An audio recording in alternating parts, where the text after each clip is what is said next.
Kenapa ya Indonesia hanya memiliki musim kemarau dan musim hujan?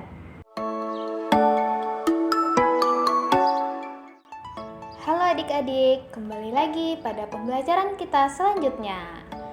Pada pembelajaran sebelumnya, kita sudah membahas mengenai luas, letak, serta lokasi wilayah Indonesia.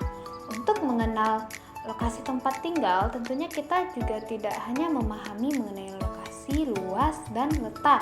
Kita juga harus paham mengenai cuaca dan iklim dari tempat tinggal kita tersebut. Kita bahas satu persatu. Cuaca merupakan kondisi rata-rata udara di suatu wilayah yang relatif sempit dan dalam waktu yang singkat. Sedangkan iklim merupakan kondisi cuaca rata-rata tahunan pada wilayah dengan cakupan yang luas. Indonesia memiliki iklim tropis yang terdiri dari dua musim, yaitu musim hujan dan kemarau. Musim hujan biasa terjadi antara Oktober hingga Maret, sedangkan musim kemarau terjadi antara bulan April hingga September. Lalu, apa saja sih unsur-unsur cuaca dan iklim ini?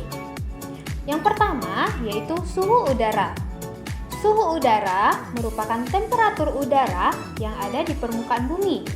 Setiap daerah di permukaan bumi biasanya akan memiliki suhu udara yang berbeda-beda. Perbedaan suhu ini disebabkan oleh beberapa faktor. Di antaranya penyinaran matahari, sudut jatuh sinar matahari, dan tinggi rendahnya letak suatu tempat. Yang kedua, kelembapan udara. Kelembapan udara merupakan banyak sedikitnya uap air di udara. Uap air di udara berasal dari penguapan di permukaan bumi, air laut, dan air pada tumbuh-tumbuhan. Kandungan uap air di udara mengalami perubahan bergantung pada temperaturnya. Makin tinggi temperatur di suatu tempat, makin renggang partikel udara di tempat tersebut. Akibatnya, kandungan uap airnya semakin tinggi. Yang ketiga, tekanan udara. Tekanan udara adalah suatu gaya yang timbul oleh adanya berat dari lapisan udara. Unsur cuaca dan iklim yang keempat yaitu angin. Angin adalah udara yang bergerak dari suatu tempat ke tempat lain karena terdapat perbedaan tekanan yang disebabkan oleh perbedaan pemanasan bumi oleh matahari. Selanjutnya, awan. Awan merupakan kumpulan titik-titik air berupa kristal es di dalam udara yang terjadi karena pengembunan atau kondensasi uap air setelah melampaui keadaan jenuh. Yang terakhir, hujan. Hujan merupakan peristiwa turunnya butiran-butiran air dari awan ke bumi. Hujan berasal dari penguapan air di permukaan bumi akibat penyinaran matahari. Apabila kandungan butiran-butiran air di dalam awan sudah cukup berat, maka jatuhlah sebagai hujan. Lalu, bagaimana sih keadaan iklim di Indonesia?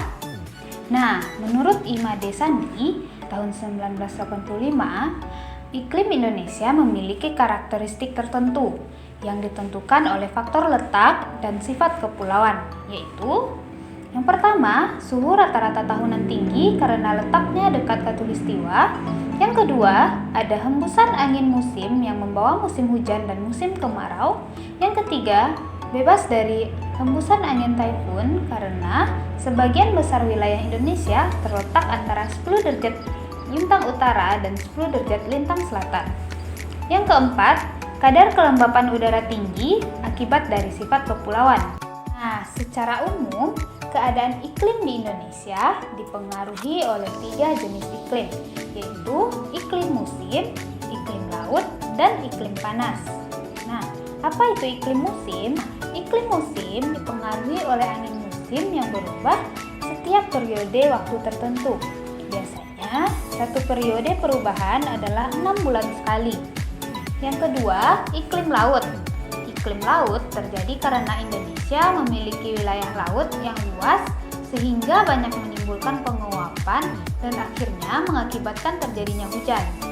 Yang ketiga, iklim panas. Iklim panas terjadi karena Indonesia berada di daerah tropis Suhu yang tinggi mengakibatkan penguapan yang tinggi dan berpotensi untuk terjadinya hujan. Nah, adik-adik sudah tahu kan bagaimana cuaca dan iklim di Indonesia? Semoga pembelajaran kita pada hari ini dapat bermanfaat bagi adik-adik. Sampai jumpa pada pembelajaran kita selanjutnya.